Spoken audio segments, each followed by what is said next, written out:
Welcome back to the Shuffle Squad. Zach Lesage here. Today we're going to be covering over the results that just happened at Milwaukee Regionals. Now, we don't have all the results. Right now, we only have the top 14 players from Milwaukee, and we don't even have every single list. So this is just compiled through lists found on X by the great folks over at Limitless.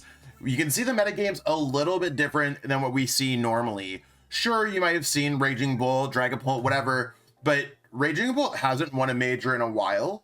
We see Dragapult's coming back with Dusknoir builds. We see Eevee Box up there. We see Flareon Noctowl, and we see Zorg. So the metagame's getting a little funky, and that's why I wanted to give you this early week updates to kind of help anyone who's attending locals see how the metagame's shifting, because I think Milwaukee was a huge shift when it comes down to it. That sounds great. Give this video a like, share, subscribe. We're going to be going over these deck lists. Now, you can see that there's not every single deck list here because, again, it was just compiled from social media posts. I don't know if players like Alex Chandler posted, or if they got any of the lists from like Evan Pavelski in time or anything else like that. Regardless, I want to cover over what we can cover over and talk about the metagame a little bit. So let me turn off my handy dandy camera here so we can see all of the lists. And I will be putting the link for Milwaukee Regionals. It will auto-populate the lists once Arcanine and all the other sources make them available to Limitless. So you can see here, if we go to the statistics page, we see that Dragapult was the most played deck. That's nothing crazy. Gardevoir being second most is also not crazy. Gardevoir has won every other major before this, and then Raging Bolt has not really been seeing top cuts. Eevee Box is a new deck on the block, and Flareon's finally getting respect. We had Ian Robb, one of the best players of all time, play it. So there's a lot of things that are changing, and I don't think anyone, myself included, would have expected Zorg would have kind of shifted towards the top of the metagame. But that's what happens when you have just two decks at the top. People can easily counter them a little bit better. It's kind of like when you have a pest solution in your home and you call an exterminator. Well, the exterminator is not going to deal with bears, but they probably deal with ants pretty well and small insects and small rodents, right? I think that's exactly what Zorg is doing. So we'll kick it off. We don't have access to Evan Pavelski's list, and I should note that Evan Pavelski is our reigning 2024 world champion from seniors. So it was their first event in Masters. So we see the list here from Lucas Zing, and again, fantastic player. This was a stacked top cut. And we're going to be using Zorg. They got trade to draw cards and all that stuff. You have different attacks that you can copy. Seems like Lucas was very set on getting out Darmanitan very quickly by copying it with Night Joker. And there's the one Reshiram. I normally like two, but I think one is fine for best of one.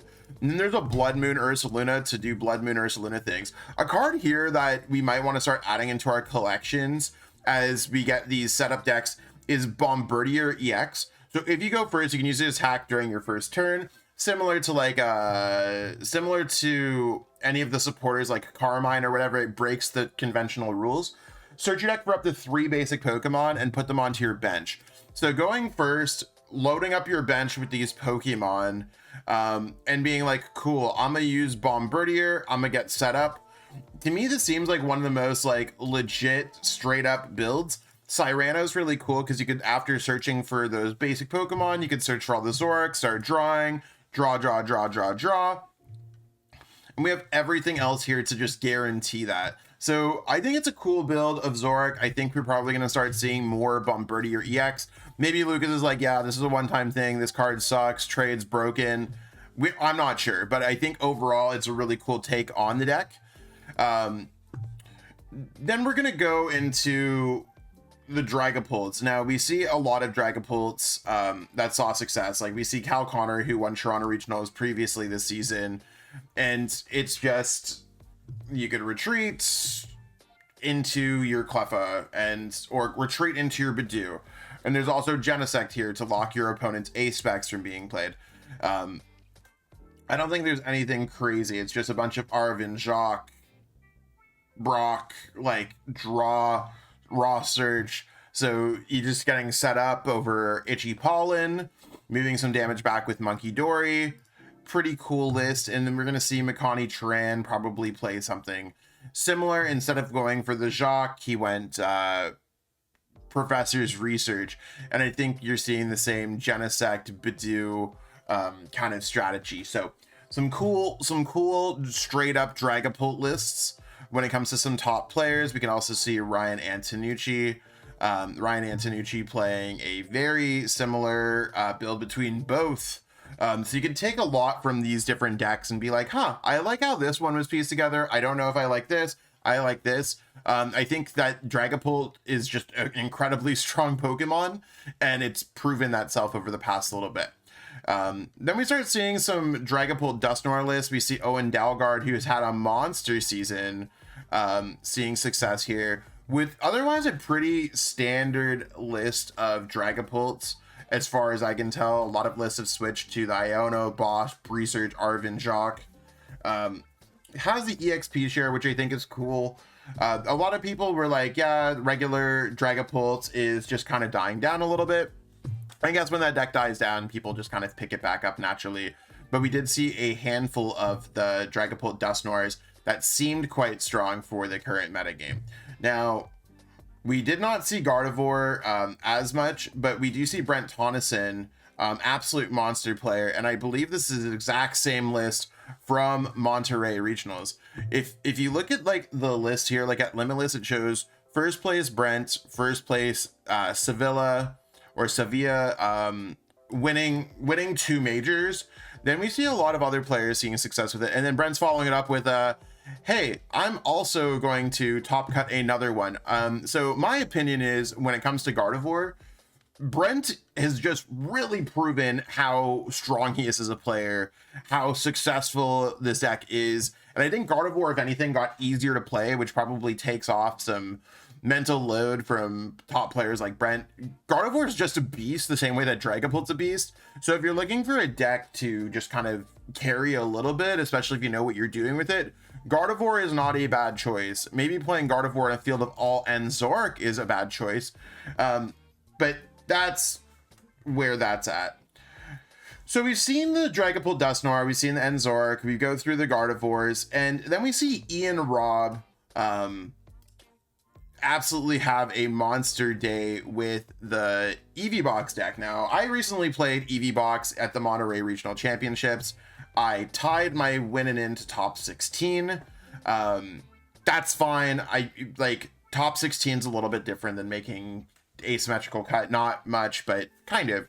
And we see that he had a very interesting list, playing cards like Brox, had some really cool tech Pokemon, and I think like in his post was talking about how it's a strong choice. Like Flareon is just great against Goldango. We have Sylveon that's great against these setup based decks with its Angelite attack, and of course against Dragapult you can use Magical Charm with a Lily's Clavarian play to get a knockout on a Dragapult. Builds like this look really cool. I think that it's something to consider. If you don't own the cards for EVs, they've been popping up a little bit here and there. And with our format not really changing as we approach Destined Rivals, you might think it's a huge set with Rocket's Mewtwo that's going to be completely bonkers different. Largely, the early results are showing that Team Rocket's Watchtower that blocks colorless Pokemon abilities and Shaman are really going to be the two, with Bench Barrier, are going to be the two big pieces. Now, the Team Rocket's Watchtower might be difficult to stomach a little bit, and that's largely going to hurt some Area 0 decks, but I don't think that's a turn 1 base card. So as long as you're able to get your Flareon, Sylveons out earlier, sure, we might see some Dango players tech it here and there, but I don't know if it's necessarily going to be stopping the Eevee Box deck as much as we want it to, because all these Terra decks are not necessarily the most popular decks in the format. So playing it doesn't necessarily mean that you're getting the results. So overall, really cool deck.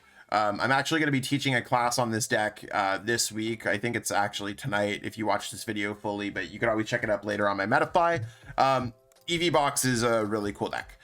And that brings us to Joltik Box. Now, Joltik Box, we're not going to be able to see much, but we can go into the lists that have I'm just going to click on this list that won the seniors events. I'm assuming a lot of the lists are going to look very similar to how this list plays out, within a few cards, right? I just want to kind of show a list for the gram, show a list for the YouTube video.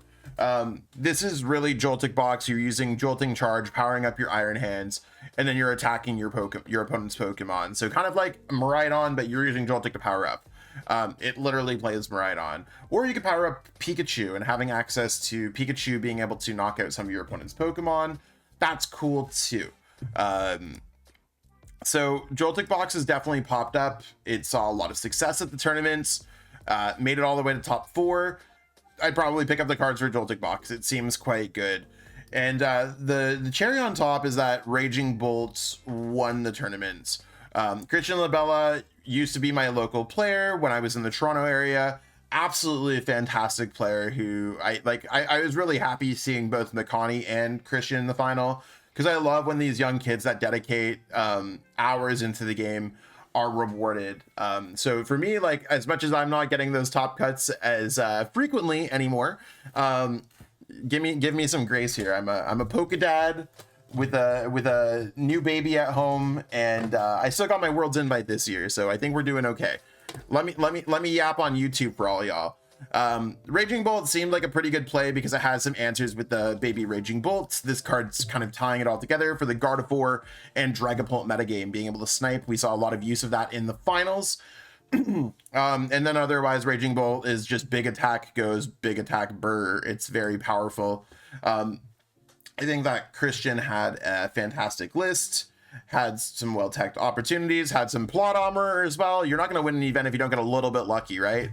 Not every single game of Pokemon is going to be 100% skill. And yeah, I think that Raging Bolt, we're probably going to see a resurgence of Raging Bolt. So if you haven't played against Raging Bolt or played with Raging Bolt for a minute, probably worthwhile to re-up your skills on that. So I think the metagame is a little bit different. How do I think the metagame is going to change going forward? I think we're still going to see I could probably turn my video back on now. Let's go. Let me see here. There we go. I think we got it. Awesome. It's one of those things where I think we're going to see a lot of Dragapults and Dragapult, Dusknoir, and Gardevoir. Those are really going to be the top decks. I think Zorg is going to continue to rise to the deck, just because it has a great matchup against the stage 2 Pokemon decks. And then Joltik Box has kind of popped up as this like hyper popular deck. I think people really like the Miraidon aggressive lifestyle. I wouldn't be surprised if we saw more Raging Bolt Ogerpon. Now, don't get this twisted. Raging Bolt Ogerpon was well positioned because we had a fantastic player playing it. If you don't necessarily know your lines into Gardevoir and Dragapult, do not think that it's a good matchup for you. If you play perfectly, most of the time, yeah, sure, it can be. But it's not as easy as just Raging Bolt, Bellowing Thunder. I see a lot of players just going way too aggressive with this deck and not necessarily following unique lines of play and utilizing the single prize card Pokemon.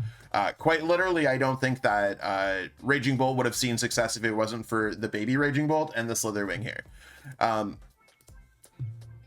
I think Eevee Box is still going to continue to be like a rare sighting, just because it's hard to get all the cards for this deck. Like, it's from Prismatic Evolutions.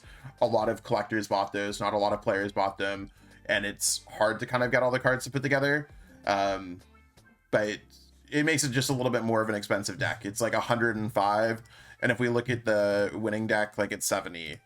Maybe that's not the best example. I think it's probably better to look at like a Dragapult where it's 63, and that's not even factoring in the League Battle deck that you could literally pick up and get all the cards for. Decks are getting a little bit more expensive towards the top lately, because I was building some decks the other day that were like $20 on my Limitless. So maybe I just wasn't choosing the Zorgs, like Zorg, Gardevoir, all that stuff. I don't think Gardevoir is very expensive. Yeah, Gardevoir is like $50, so twice the price of a Gardevoir deck.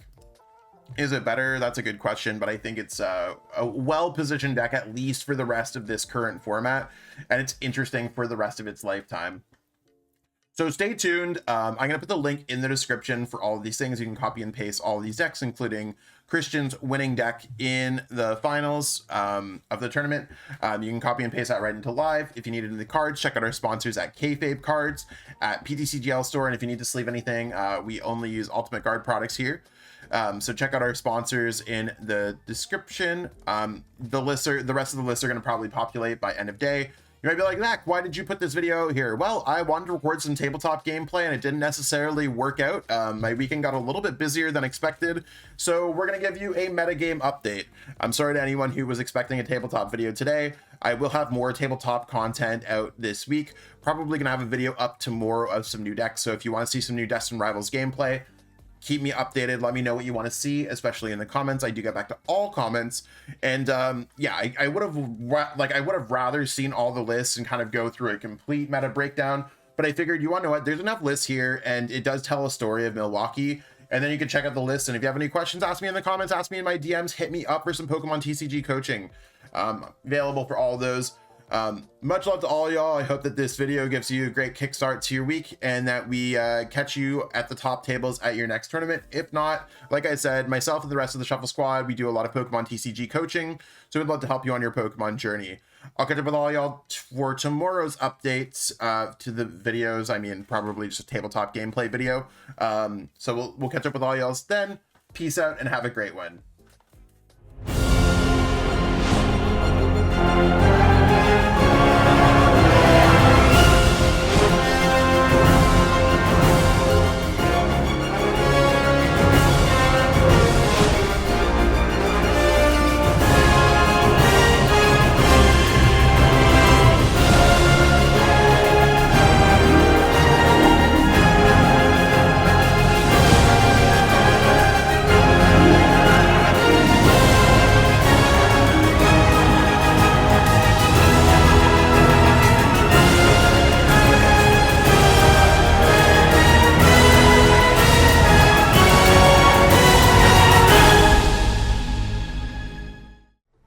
Want to support the Shuffle Squad? Be sure to check out all of our sponsors in the description to pick up Pokemon TCG singles, sealed, and PTCG live codes.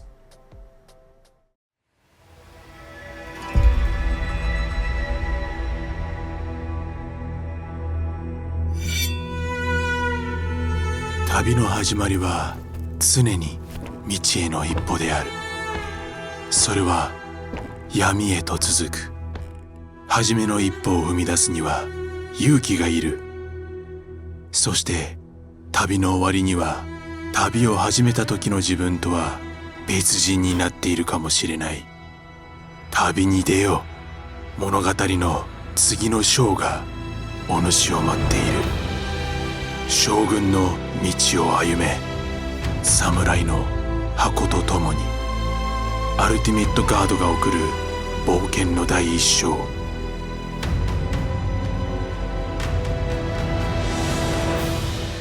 刀将軍の道近日発売。